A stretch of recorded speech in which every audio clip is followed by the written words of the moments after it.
passava uno stormo di peppole, se io tiri quando arriva scappano, allora dovevo aspettare. O entrano quando cantano quelli del roccolo, entravano subito, oppure se andavano via dritti gli davo un colpetto così, quelli giravano, faceva il giro e tornava magari a entrare subito dopo. Ma una roba meravigliosa.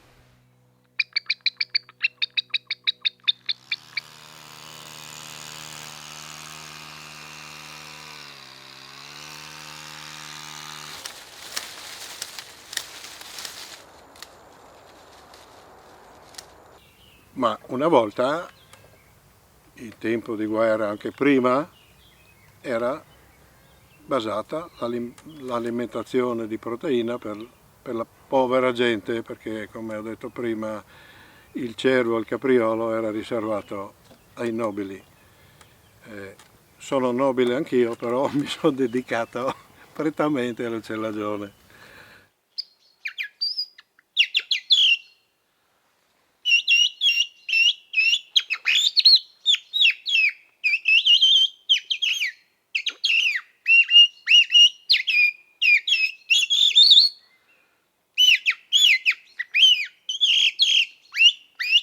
Il chiocciolatore, o fischiatore come si dice, si metteva nella finestrella che c'è nel roccolo, in questa posizione, e sentiva magari il tordo bottaccio passare, allora cercava di chiamarlo, di imitarlo.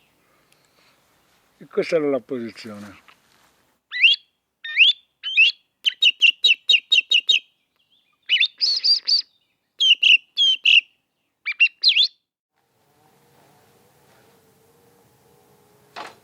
Quando ero ragazza mi piaceva la musica, sì, si andava a ballare, eccetera, però qui è tutto un altro tipo di piacere perché ti riempie il cuore e ti fa ricordare anche, no? Quello che è stato, questo roccolo, cioè si può portare qualcosa appunto anche di nuovo, no? Nei roccoli volendo.